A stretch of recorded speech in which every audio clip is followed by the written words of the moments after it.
നമസ്കാരം.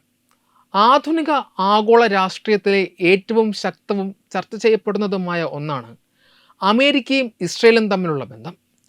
1948 ഇസ്രയേൽ രാജ്യം രൂപീകൃതമായപ്പോൾ അതിനെ ആദ്യം അംഗീകരിച്ച രാജ്യം അമേരിക്കയായിരുന്നു. അന്ന് മുതൽ ഇന്ന് വരെ രാഷ്ട്രീയമായും സാമ്പത്തികമായും സൈനികമായും ഇസ്രയേലിൻ്റെ ഏറ്റവും വലിയ കരുത്ത് അമേരിക്കയാണ്. ഇപ്പോൾ ഇറാനിൽ ഇസ്രയേൽ നടത്തിയ ആക്രമണത്തിലും പങ്കാളിയായത് അമേരിക്ക തന്നെയാണ്. അമേരിക്കയുടെ പശ്ചിമേഷ്യൻ നയതന്ത്രത്തിൻ്റെ നെടും തൂണാണ് ഇസ്രയേൽ. ജനാധിപത്യ മൂല്യങ്ങൾ പങ്കുവയ്ക്കുന്ന ഒരു രാജ്യം എന്നതിലുപരി എണ്ണ നിക്ഷേപമുള്ള പശ്ചിമേഷ്യൻ മേഖലയിൽ അമേരിക്കയുടെ താൽപ്പര്യങ്ങൾ സംരക്ഷിക്കുന്ന ഒരു തന്ത്രപ്രധാന പങ്കാളിയായിട്ടാണ് ഇസ്രയേലിനെ അമേരിക്ക കാണുന്നത്. പ്രതിവർഷം ശതകോടിക്കണക്കിന് ഡോളറിൻ്റെ സൈനിക സഹായമാണ് അമേരിക്ക ഇസ്രയേലിന് നൽകി വരുന്നത്. ഐക്യരാഷ്ട്രസഭ ഉൾപ്പെടെയുള്ള അന്താരാഷ്ട്ര വേദികളിൽ ഇസ്രയേലിന് നേരെ ഉയരുന്ന വിമർശനങ്ങളെയും ഉപരോധങ്ങളെയും വീറ്റോ അധികാരം ഉപയോഗിച്ച് പ്രതിരോധിക്കുന്നത് പലപ്പോഴും അമേരിക്കയാണ്. അമേരിക്കയിലെ ശക്തമായ ജൂതവികാരവും ഇരു രാജ്യങ്ങളും തമ്മിലുള്ള ആഴത്തിലുള്ള രഹസ്യാന്വേഷണ പങ്കാളിത്തവും ഈ ബന്ധത്തെ തകരാതെ കാക്കുന്നു. ചുരുക്കത്തിൽ, ലോകക്രമത്തിൽ മാറ്റങ്ങൾ സംഭവിക്കുമ്പോഴും ഉലയാതെ നിൽക്കുന്ന ഒരു പ്രതിരോധ രാഷ്ട്രീയ സഖ്യമാണ് അമേരിക്കയും ഇസ്രയേലും തമ്മിലുള്ളത്. എന്നാൽ ഒരിക്കൽ ഇസ്രയേൽ അമേരിക്കയുടെ ചാരക്കപ്പൽ തകർത്തുവെന്നും 34 അമേരിക്കൻ സൈനികർ വധിക്കപ്പെട്ടുവെന്നും അറിഞ്ഞാൽ ഇന്ന് നമ്മളിൽ എത്ര പേർ വിശ്വസിക്കും? അമേരിക്കയും ഇസ്രയേലും തമ്മിലുള്ള സുദൃഢമായ നയതന്ത്ര ബന്ധത്തിൻ്റെ ചരിത്രത്തിൽ ഒരിക്കലും മായാത്ത ഒരു കറുത്ത അധ്യായമാണ് USS ലിബർട്ടിക്ക് നേരെ നടന്ന ആക്രമണം.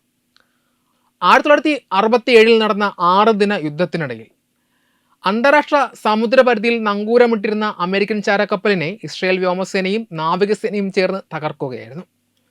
സഖ്യകക്ഷികൾക്കിടയിൽ നടന്ന ഈ രക്തരൂക്ഷിതമായ സംഭവം 34 അമേരിക്കൻ സൈനികരുടെ ജീവൻ അപഹരിക്കുകയും 170ഓളം പേർക്ക് പരിക്കേൽക്കുകയും ചെയ്തു.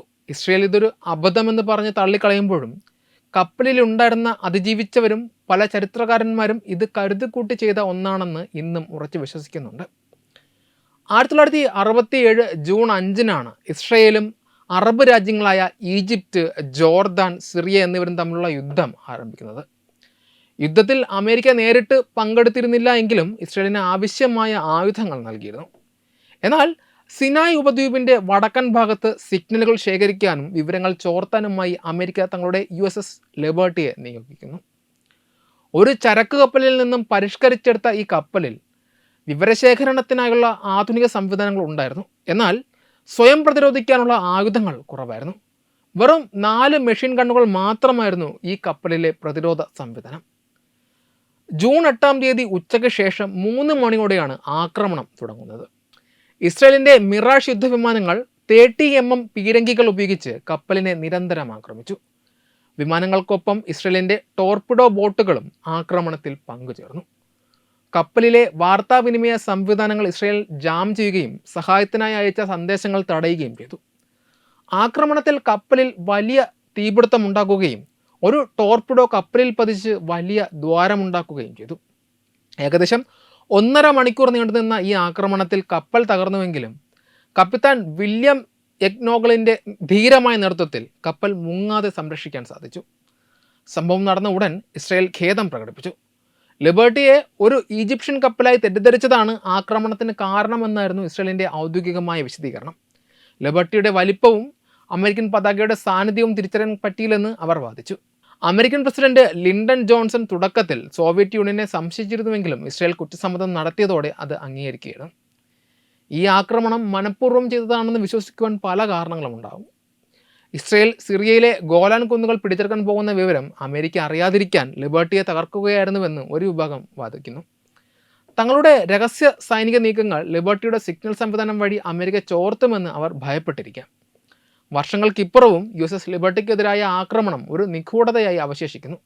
ഇസ്രയേൽ നഷ്ടപരിഹാരം നൽകുകയും അന്വേഷണങ്ങൾ പൂർത്തിയാക്കുകയും ചെയ്തു. സഖ്യകക്ഷികൾ തമ്മിലുള്ള സൗഹൃദത്തിനിടയിൽ പോലും രഹസ്യങ്ങളും അധികാര കൈമാറ്റങ്ങളും എത്രത്തോളം അപകടകരമാകാമെന്നതിൻ്റെ വലിയ ഉദാഹരണമാണ് ഈ ചരിത്ര സംഭവം. USS ലിബർട്ടിയുടെ കഥ ആധുനിക യുദ്ധതന്ത്രങ്ങളുടെയും നയതന്ത്രങ്ങളുടെയും ഒരു വേദനാജനകമായ ഓർമ്മപ്പെടുത്തൽ കൂടിയാണ്. വെബ് ഡെസ്ക് തത്തുമൈ news. Brought you by Kerala AIDS control society. HIV AIDS സംബന്ധമായ സംശയങ്ങൾക്ക് 1097 എന്ന 24 മണിക്കൂറും പ്രവർത്തിക്കുന്ന ടോൾ ഫ്രീ നമ്പറിലേക്ക് വിളിക്കുക. വാട്സാപ്പിലും ഫേസ്ബുക്കിലും ഒക്കെ സ്റ്റാറ്റസ് അപ്ഡേറ്റ് ചെയ്യാറുണ്ടല്ലോ. HIV സ്റ്റാറ്റസോ. HIV പിടിപെടാനുള്ള സാഹചര്യങ്ങളിൽ കൂടി അറിഞ്ഞോ അറിയാതെയോ കടന്നു പോയിട്ടുണ്ടാവാം. എന്ത് തന്നെയായാലും മുൻകൂട്ടി പരിശോധിച്ച് HIV സ്റ്റാറ്റസ് അറിയൂ.